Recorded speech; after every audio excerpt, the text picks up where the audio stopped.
All right, so we have made it to part 3, the final part of the New Deal. And this is talking about the labor movement in the New Deal. So how it transforming labor and political power during the New Deal.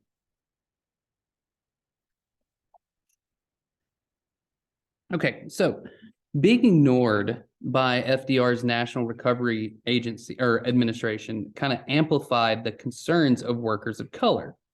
And so FDR met with owners of bagging companies to create new wage and hour regulations in the industry.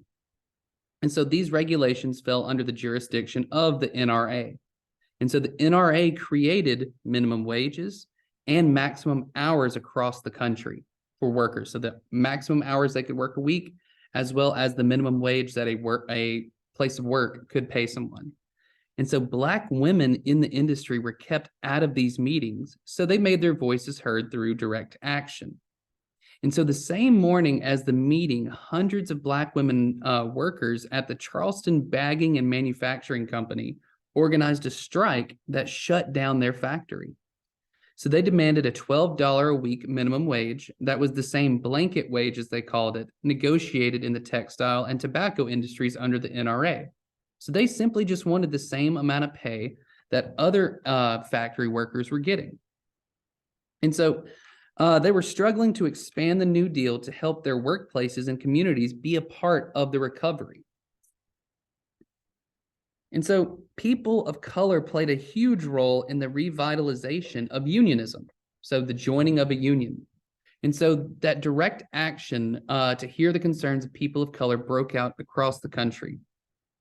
The strike in Charleston inspired Black women from across South Carolina to demand their employers pay the NRA's minimum wage. And so domestic workers in another island began striking despite the fact that domestic workers were specifically excluded from the NRA's codes. And so Black women in many other counties across the area demanded an increase in pay as well. So all across South Carolina, Black women and Latina women were the ones leading it, as well as it began moving across the nation as well. From St. Louis to Philadelphia to Tampa, people were striking for the NRA's wage and hours regulations that were promised. And so Black women in the laundry and cafeteria industries led wildcat strikes for NRA regulations in Birmingham as well. And so this in turn inspired Black women in other places of Alabama to launch the first ever recorded strike in the city's history of New Hope, Alabama. So the main thing I'm wanting y'all to see is that people from all over were being inspired by Black and Latino women to strike for better wages. And so Black and white women farm workers in New Jersey as well were met with tear gas and police beatings in their strikes to demand simply better hours and better pay. So as I mentioned, Latin workers were leading the way in the birth of industrial unionism. So they led the way in the creation of the Congress of Industrial Organizations, the CIO, in 1935.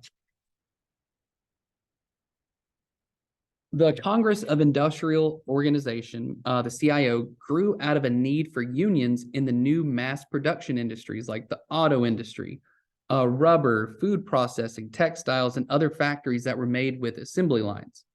And so unions began forming among workers who were left out of the AFL, which was another union. So new nationwide strikes across industries with a new form of striking sit-ins where they would block strike breakers. They would stay out in the cold and the rain, and workers wanted to have more direct control rather than letting union leaders who spoke for them. So this new generation, so to speak, of union leaders. So they also became politically aligned with the Democrat Party, and this is what was important because this is a lasting legacy to today. So they were sympathetic to FDR and his New Deal.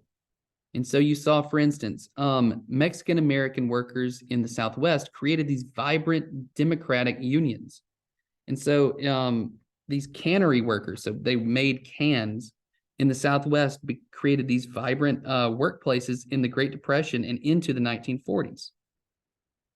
Latin and Black workers were organizers and leaders in communist-led unions such as the United Cannery, Agricultural and Packing and Allied Workers, as well as the International Union of Mine and Smelter Workers. So that we see that unions led by communists were across all different areas, whether it be canning, whether it be food, whether it be agriculture, whether it be iron, all across the country, we saw many unions creating, as well as what's known as militant unionization, which was they would do by any means necessary to get their demands. So a few of Latin workers that were really leading the way in this unionism. So a few examples, this lady named Luisa Moreno became one of the nation's most effective organizers.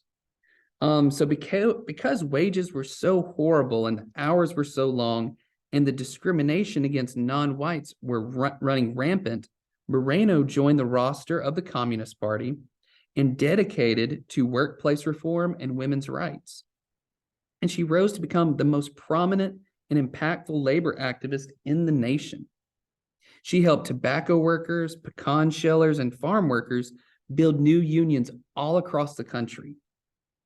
Another guy was this guy named Leon Alexander, and he was a coal miner, and he organized the United Mine Workers in Alabama, which we still see today. So his father had been blacklisted along with other Black workers who struck in the bloody 1920 Alabama coal strike. And so he credits the rise of the CIO to years of Black struggles in Alabama coal mines. So we also lastly see this guy named Max Guzman, who was a leader of the Steelworkers Organizing Committee in Chicago. And so Mexican workers were crucial to the success of the picket lines at East Chicago steel plants that contributed at times 3/4 of the demonstrations. So we saw people from all walks of life standing together and organizing workers to demand the same fair and equal treatment and pay that they deserved, and to make sure that the New Deal represented them as well. So we saw overall that capitalism still survived this reformation of the New Deal. And we saw that the government expanded its economic role and influence, but the wealthy kept their power. And so FDR helped enough people to become a hero, but did nothing to really fundamentally change our system overall. So through an executive order, he banned discrimination in the relief agencies and ensured equal wages regardless of people's race. And so the WPA employed hundreds of thousands of Black, Asian, Mexican, and Native American citizens. And so men were hired along with women of color who served as teachers, social workers, librarians, and other integrated teams of workers.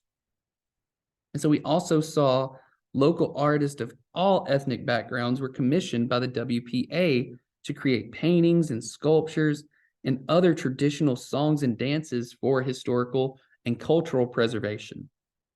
And so the New Deal agenda stipulated that up to 10% of all of the program's beneficiaries must be Black.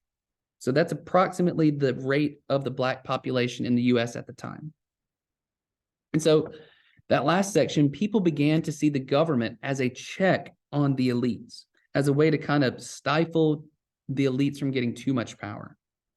And so the elites still influenced the laws, courts, police, newspapers, churches, and colleges, but there was at least some small way to try and check the power of the elites. And so the capitalist blowback against union organizing stripped the gains made by people of color. One big, crowning achievement of the anti-labor movement was that Taft-Hartley Act of 1947. And so it severely undermined the power of labor unions to strike, and it codified the right of the federal government to intervene on behalf of employers during labor disputes. We saw that happen just a couple of months ago when the railroad workers in the US were threatening to strike. And the federal government stepped in and said, nah, you're not. And so federal and state programs are also created to undermine the labor movement. Programs like the Bracero program ensured a steady supply of immigrant workers who lacked the power and legal right to bargain or create and join unions. So the Bracero program provided low-cost Mexican labor to the agribusiness to replace U.S. workers. And so unionization was futile while this program continued to exist because it would just undermine the power of unions. And so the Cold War also led to the CIO to purge itself of left-led or communist-led unions. So left-wing organizers like Luisa Moreno were deported. And so by 1949, any union with anti-racist policies was at risk within the Southern CIO. Sound very familiar? The energy labor needed to defeat Jim Crow and Juan Crow was wasted in fighting the Cold War at home. And so because of this, it refocused the energy only enriched employers who would work to keep labor as powerless as possible. And the continuing weakness of the working class in the Sun Belt made the region attractive to corporations because they knew that they could exploit their workers. And so anti-labor and racist policies were able to freely exist.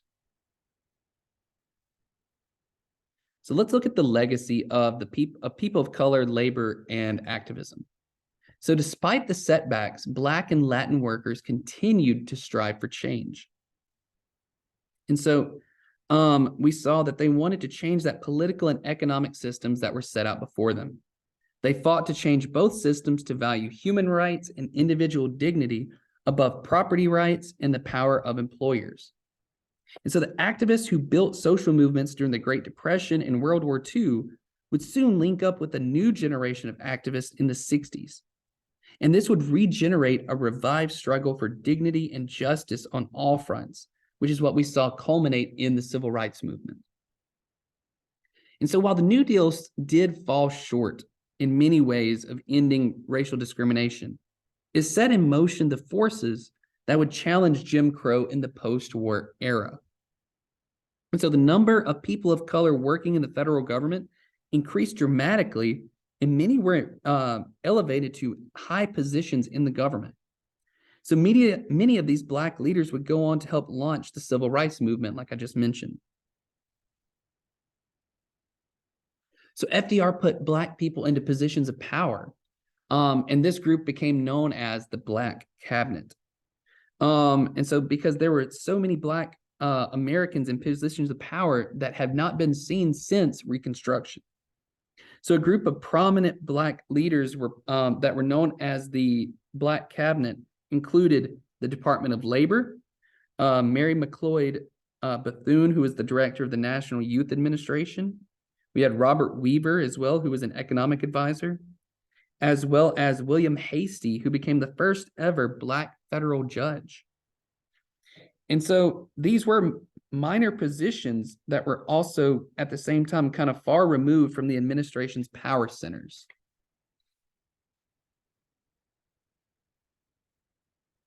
And so we saw Black cabinet members really wanted to push for desperately needed reform, in many ways only to have it rejected or ignored in favor of appeasing the segregationist South. So I talked about how Roosevelt had to keep Southern segregationists happy while also trying to keep progressives happy at the same time, because the Democrat Party had a wide variety of people. And so we saw, for instance, Mary McLeod Bethune couldn't break through with the cabinet's 1940 push for a federal anti-lynching law. But with the First Lady's help, Bethune got 15 minutes with the president to plead for his support. He listened, as Roosevelt would always do, but then he turned her away at the end. So we saw there were areas of gain while also areas of pushback that they didn't get. So they still tried to make the most of those appointments, though. And so there was many policy proposals, conferences to talk about racial justice, and then many official tours of Black communities that were ravaged by the Great Depression. And so through these efforts, they were able to really expand African Americans' access to the New Deal's relief programs overall. All right, last slide.